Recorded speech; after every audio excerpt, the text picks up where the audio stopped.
پیارے بچوں، عروج اکیڈمی میں ہم آپ کا استقبال کرتے ہیں۔ ہم لوگ سراج اورنگ آبادی کی غزل پڑھ رہے ہیں جو آپ کی 10ویں جماعت کی بال بھارتی کی کتاب سے ہے۔ اس سے پہلے کے ویڈیو میں ہم نے غزل کے اشعار کی تشریح، غزل کے اندر آنے والے نئے الفاظ کے معنی، یہ ساری چیزیں ہم لوگوں نے دیکھی تھی۔ یہ اس سلسلے کا دوسرا ویڈیو ہے۔ آج کے اس ویڈیو میں ہم آپ کی مشقی سرگرمیوں پر بات چیت کریں گے۔ جب بھی آپ مشقی سرگرمی حل کر رہے ہیں، آپ سب سے پہلے تو کوشش کریں کہ آپ اپنا خود کا جواب تیار کر سکیں۔ آپ کا اپنا ایک مسودہ ہونا چاہیے، آپ کا اپنی ایک تحریر ہونی چاہیے۔ آپ کیا کیجئے، اپنا جواب تیار کیجئے اور اس کے بعد پھر یہاں سے بھی آپ جواب تحریر کر سکتے ہیں۔ 2 جواب ہونے چاہیے، آپ کا لکھا ہوا جواب اور یہاں کا جواب۔ تو اس طریقے سے آپ کے اندر لکھنے کی صلاحیت کیا ہوگی، فروغ پائے گی۔ جوں کا توں دیکھ کر لکھنا جو ہے، یہ آپ کو اس میں کوئی فائدہ نہیں ہے آپ کا۔ تو خود آپ پہلے محنت کریں، تھوڑی تیاری کریں، سوال دیکھیں۔ میں یہاں پر سمجھاؤں گا سوال کس طریقے سے حل کرنا ہے نا، جوابات کیسے حاصل کرنا ہے، آپ سوال کیا پوچھا رہے، اس پر ہم لوگ بھی بات چیت بھی کریں گے۔ تو آپ بھی کوشش کریں کہ جوں کا تو دیکھ کر نہ لکھیں۔ کچھ بچے کیا کر رہے ہیں کہ بھئی جوں کا تو دیکھ کر بس چھاپ رہے ہیں۔ تو اس طریقے سے دیکھ کر لکھنے میں آپ کی مطلب جو ہے لسانی ترقی، جو زبان کی جو ترقی، جو اردو آپ سیکھ رہے ہیں، وہ ترقی نہیں ہوتی آپ کی۔ تو کوشش کریں آپ اپنے جوابات خود سے تیار کریں گے، ٹھیک ہے؟ تو چلیے آج کے اس ویڈیو میں ہم لوگ سراج اورنگ آبادی کی جو غزل ہم لوگوں نے پڑھی تھی اس کی مشقی سرگرمیوں پہ بات کریں گے۔ دیکھیے پہلی سرگرمی ہے غزل کی 2 خصوصیات کو واضح کرو۔ اب آپ غزل پڑھیے۔ جب ہم لوگ غزل پڑھ رہے تھے اس وقت ہم لوگوں نے بات کی تھی کہ غزل کی کیا خصوصیات ہوتی ہیں۔ تو غزل کی خصوصیات کس پر طے ہوتی؟ غزل کے ردیف اور قافیوں پر طے ہوتی۔ غزل میں استعمال کیے جانے الفاظوں پر ہوتی، محاورے پر ہوتی، استعارات پر ہوتی، تشبیہات پر ہوتی ہے، ٹھیک ہے؟ تو یہ جو غزل ہم لوگوں نے پڑھا تھا، اب آپ کو سمجھ میں آیا ہوگا کہ پہلی بات تو غزل کے اندر کون سی زبان کے الفاظ استعمال ہوئے ہیں، کون سی زبان کے الفاظ استعمال ہوئے ہیں؟ غزل میں دکنی زبان کے الفاظ استعمال ہوئے ہیں، ٹھیک ہے؟ کیونکہ سراج اورنگ آبادی کے زمانے کی جو اردو زبان تھی اس پر دکنی زبان کی بھی خصوصیات تھی، ٹھیک ہے؟ تو غزل کی ایک خصوصیت یہ ہو گئی کہ اس میں دکنی زبان کے الفاظ استعمال ہوئے۔ دوسری خصوصیت یہ ہو سکتی ہے کہ یہ غزل غیر مردف ہے۔ غیر مردف یعنی اس میں غزل میں کوئی ردیف نہیں ہے، یعنی قافیے کے بعد کچھ الفاظ یا الفاظ کا مجموعہ جو ہے شاعر نے استعمال نہیں کیا ہے۔ تو یہ 2 خصوصیات غزل کی ہو سکتی ہیں۔ اس کے علاوہ آپ کی اگر سمجھ میں کوئی بات آتی ہے تو وہ بھی خصوصیات آپ لکھ سکتے ہیں، ٹھیک ہے؟ چلیے اگلے سرگرمی پہ جاتے ہیں۔ قتل کی مصلحت سے متعلق شاعر کا بیان لکھیں، ہے نا؟ شاعر نے ایک شعر میں قتل کی مصلحت کا یہ لفظ استعمال کیا ہے۔ مصلحت کیا ہوتی ہے، مصلحت کسے کہتے ہیں؟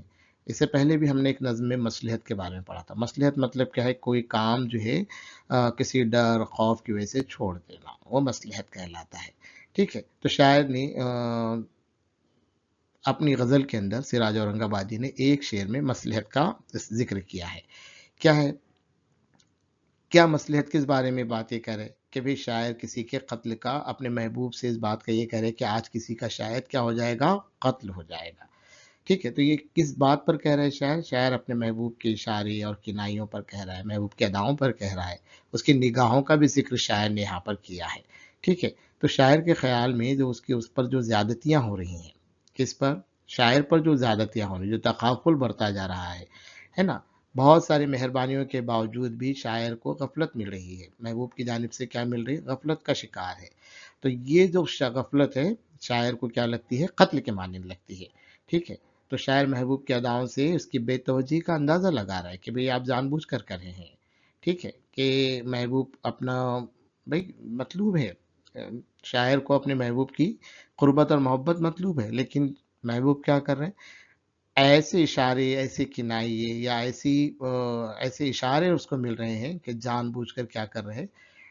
محبوب غفلت برت رہا ہے۔ تو اس بات کو شاعر بخوبی سمجھ گیا ہے، اسے کیا کہا شاعر نے؟ قتل کی مصلحت کہا گیا ہے، ٹھیک ہے؟ اگلے سوال پر آتے ہیں، اگلی سرگرمی دیکھیے۔ شاعر کے جل کر مر جانے کے بعد بھی محبوب اپنا جلوہ دکھانے کو تیار نہیں، اس مفہوم کا شعر نقل کیجیے۔ آیا تھا کیا کہیں پر جلنے کی بات آئی تھی کیا؟ سوچیے آپ، شاعر غزل کے اندر، سراج اورنگ آباد کی غزل کے اندر ایسا کوئی شعر آیا تھا کہ جس میں جلنے کی بات ہوئی تھی؟ تو اس مفہوم کا آپ کو شعر نقل کرنا ہے۔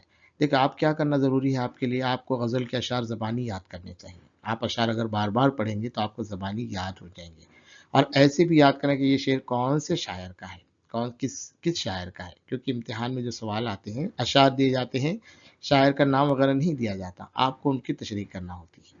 ٹھیک ہے، تو چلیے، تو اس مفہوم کا شعر کون سا ہے؟ سوچئے، کوہ طور کا ذکر آیا تھا، دیکھیے، ہے نا، محبوب شاعر کے جل کر مر جانے کے بعد بھی محبوب اپنا جلوہ دکھانے کو تیار نہیں، تو کوہ طور کا ذکر آیا تھا، حضرت موسیٰ علیہ السلام کا واقعہ ہم نے کہا تھا، وہ شعر آپ کو یاد کرنا ہے۔ کیا تھا وہ شعر؟ یہ تھا، مجھ دل کے کوہ طور کو، مجھ دل کے کوہ طور کو سرما کیے ہو تم، باقی ہیں اب تک بھی وہی لن ترانیاں۔ بہت اچھا شعر ہے، دیکھیے، ٹھیک ہے، یہ شعر تھا۔ اب ایک چوتھا سوال بہت اچھا دیا ہوا ہے، ایک غالب کا شعر آپ کو دیا ہوا ہے، آپ کو غالب کا شعر پڑھنا ہے اور اسی مفہوم کا شعر غزل سے لکھنا ہے۔ غالب کا شعر کیا ہے؟ بے نیازی حد سے گزری بندہ پرور کب تلک۔ بے نیازی اسی کو کہتے ہیں، غفلت کو، تغافل کو کہتے ہیں۔ بے نیازی حد سے گزری بندہ پرور کب تلک، کب تک، کب تک ایسے آپ تغافل ہم سے کریں گے؟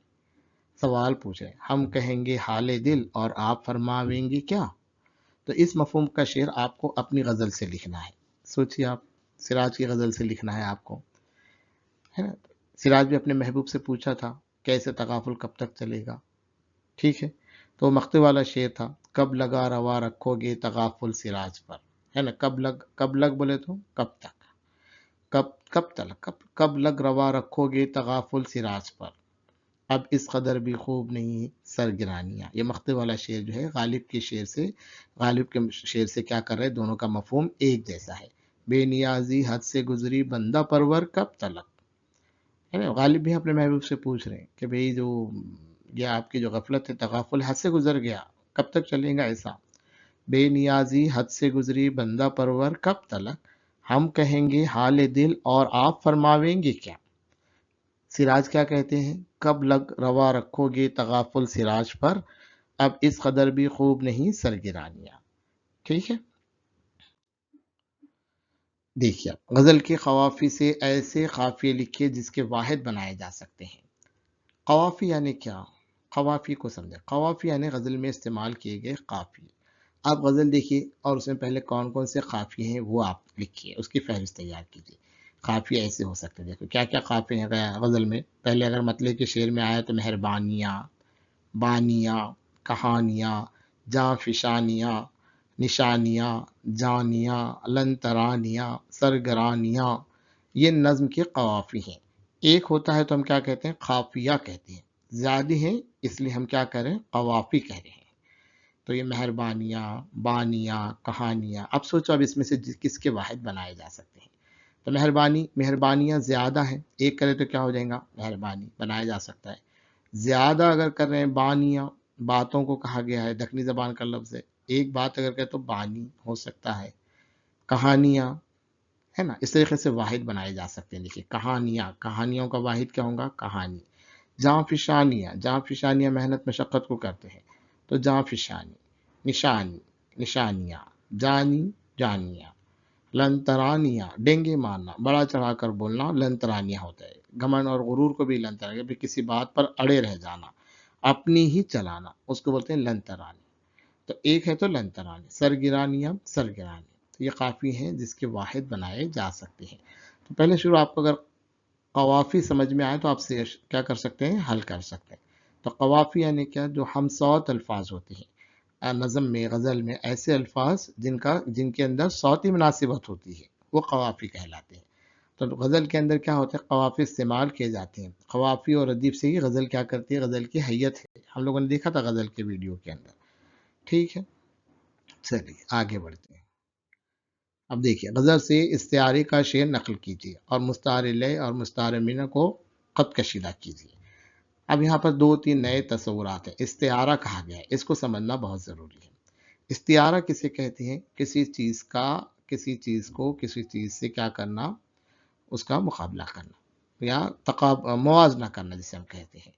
جیسے کہا جاتا ہے کہ ٹیپو سلطان شیر ہے، ٹیپو سلطان بھارت کے شیر ہیں، دیکھیے اب یہاں پر کیا ہو گیا، ٹیپو سلطان کو کیا کہا گیا، شیر کہا گیا۔ شیر کیوں کہا گیا؟ ان کی بہادری کی وجہ سے کہا گیا کہ بھی انگریزوں کے خلاف لڑتے لڑتے انہوں نے کیا کیا، انگریزوں کی غلامی کو قبول نہیں کیا لیکن اپنی جان دے دی۔ تو یہاں پر کیا ہو گیا، یہ اس بیان میں کیا کر رہے ہیں، استعارہ استعمال کیا گیا ہے نا۔ ایسے کہتے ہیں کہ بھئی کسی طالب علم کو کہتے ہیں کہ بھئی دیکھو یہ تو ہمارے اسکول کی ناک ہے، ناک رہنا مطلب محاورے کے طور پر استعمال کیا ہے، ٹھیک ہے۔ تو اسے راست موازنہ کرنا، تشبیہ اور استعارے میں فرق کیا ہے؟ تشبیہ کے اندر جیسے، کی طرح، اگر ایسا کہا جاتا ہے کہ بھئی ٹیپو سلطان شیر کی طرح بہادر تھے، تب یہاں پر کیا کیا گیا، اس جملے میں تشبیہ استعمال کی گئی۔ جہاں پر کی طرح، جیسے، یہ ایسے الفاظ نہیں ہوتے، راست موازنہ کیا جاتا ہے، اسے ہم کیا کہتے ہیں، استعارہ کہتے ہیں، ٹھیک ہے۔ اور اب مستعار لے، مستعار لے مطلب اصلی چیز جس سے موازنہ کیا، جس کا موازنہ کیا جا رہا ہے، اور مستعار من جس سے موازنہ کیا جا رہا ہے۔ اب دیکھیں اگر ایک جملہ ہم دیکھتے ہیں، ٹیپو سلطان بھارت کے شیر ہیں، تو اس میں مستعار لے کون ہو گئے، ٹیپو سلطان ہو گئے، مستعار من کون ہو گیا، شیر ہو گیا، کیونکہ مستعار من یعنی جس کی خوبی کی وجہ سے موازنہ کیا جا رہا ہے۔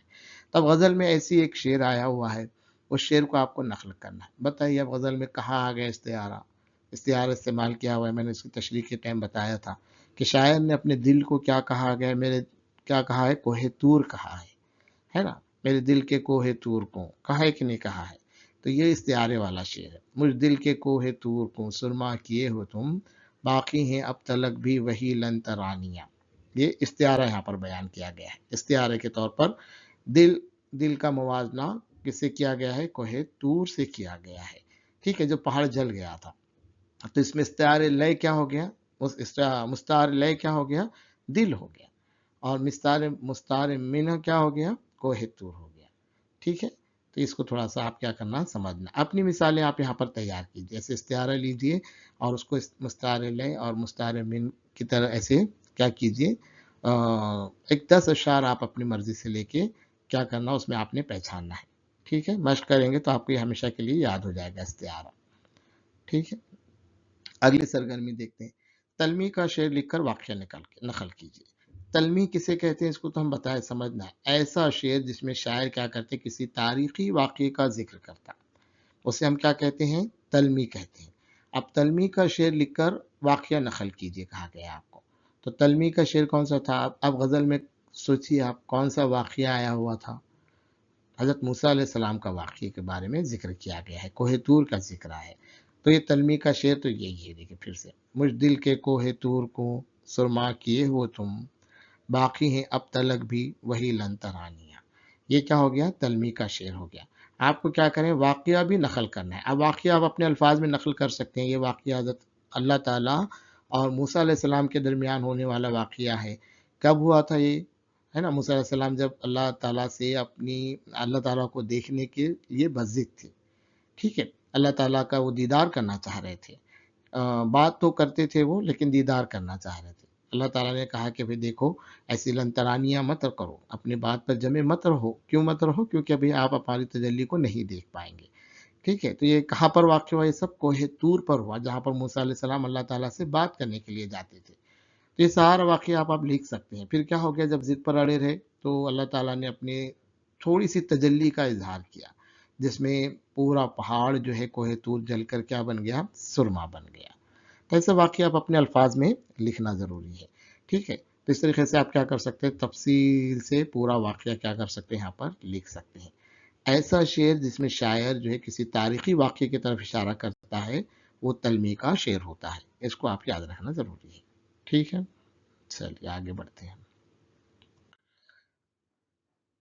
درج ذیل شعر کی تشریح مختصراً اپنے الفاظ میں کیجیے۔ اب دیکھیے ایک شعر دیا ہوا ہے، ایسے سوالات امتحان میں بھی آپ کے آتے ہیں، ایک شعر دیا جاتا ہے، اس کی تشریح آپ کو کرنا ہے، ٹھیک ہے۔ دامن تلک بھی ہائے مجھے دسترس نہیں، کیا خاک میں ملی ہیں میری جاں فشانیاں۔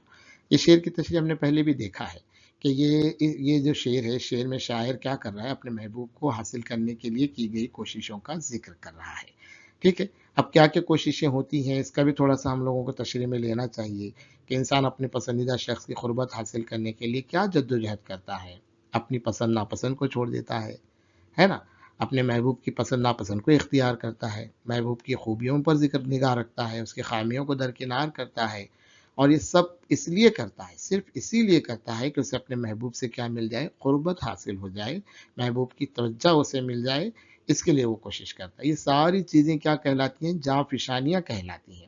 تو شاعر کے خیال میں محبوب کو حاصل کرنے کی ساری کوشش کیا ہو گئی؟ خاک میں مل گئی، کیونکہ شاعر کو اپنے محبوب کی قربت ہی حاصل نہیں ہوئی، دامن تلک بھی وہاں تک ان کو دسترس نہیں ملی، یعنی ذرا بھی قربت، ذرا بھی نزدیک نہیں پہنچ سکے، آگے بات بڑھی ہی نہیں، سمجھ لیجیے۔ ٹھیک ہے، اپنے الفاظ میں تشریح لکھو آپ۔ اگلی سرگرمی کی طرف بڑھتے ہیں، یہ آسان ہے، یہ داغ فراق یعنی جدائی کا غم۔ اس طرح زیر اضافت کے ساتھ 4 نئی ترکیبیں بنائی۔ زیر اضافت ہم لوگ پڑھ رہے ہیں، ہر ایک نظم میں زیر اضافت سے متعلق سوال آیا ہوا ہے نا؟ دو الفاظ کو جب جوڑ کر زیر کے ساتھ جب جوڑا جاتا ہے تو وہ زیر اضافت والی ترکیبیں کہلاتی ہیں، جیسے داغ فراق ہے یعنی جدائی کا غم۔ اسی طریقے سے آپ اپنی 4 نئی ترکیبیں تیار کیجیے۔ میں نے اپنی تیار کی ہیں، آپ نے اپنی تیار کی، جیسے زیر زمین پانی، بارش کے بعد زیر زمین پانی کی سطح میں اضافہ ہو گیا۔ زیر زمین یعنی کیا؟ زمین کے نیچے، ایسا۔ ٹھیک ہے، دوسرا ایک دیکھیں، سرمایہ حیات، حیات یعنی زندگی، سرمایہ یعنی دولت، یعنی زندگی بھر کی جو کمائی ہوتی ہے سرمایہ حیات کہلاتا ہے۔ دل ناداں، غالب کا شعر ہے، دیکھیے، دل ناداں تجھے ہوا کیا ہے۔ ہم لوگ جب غزل پڑھے تھے شعر ہم نے دیکھا تھا، دل ناداں یعنی نادان دل، منزل مقصود، انسان کی نظر اپنے منزل مقصود پر رہنا چاہیے۔ جب آپ یہ اردو پڑھ رہے ہیں تو آپ کو اس بات کا پتہ ہونا چاہیے کہ 10ویں جماعت میں میں اردو میں 100% نشانات حاصل کروں، 100 میں سے 100 نشان حاصل کروں، اسی لیے کہا گیا اس کو منزل مقصود۔ ٹھیک ہے، تو یہ زیر اضافت کے میری ترکیبیں ہیں تیار کی ہوئی، آپ کیا کیجیے، اپنی 4 ترکیبیں تیار کیجیے، مشق کیجیے آپ نئی نئی ترکیبیں تیار کرنے کی۔ ٹھیک ہے، اگلا شعر دیکھیے، اگلی سرگرمی دیکھیے، باقی ہیں اب تک بھی وہی لن ترانیاں۔ جب ہم سوال پڑھتے ہیں نا تو سوال کے اہم الفاظ پر غور کرنا چاہیے۔ یہ شعر کا مصرع دیا ہوا ہے، اس مصرے میں لن ترانیاں کے ایک معنی ڈینگے مارنا بھی ہے۔ اس معنی سے مصرے کی وضاحت کیجیے۔ ڈینگے مارنا مطلب بڑا چڑھا کر بولنا، ارے ہم تو ایسے ہیں، ہم تو فلانے ہیں، ارے ہم تو پٹیل ہیں، ہم تو یہ ہیں، ارے پٹیلوں کا کیا کہنا، یہ لن ترانیاں ہوگی، اس کو بولتے ہیں ڈینگے مارنا، بڑی بڑی باتیں کرنا۔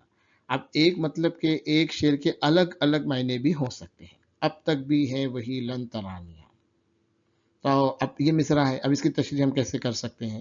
ہم نے نظم کے اندر جب تشریح دیکھی تھی تو اپنی بات پر اڑے رہنے کے لیے دیکھی تھی۔ اب مصرع کیا ہے؟ باقی ہیں اب تلک بھی وہی لن ترانیاں۔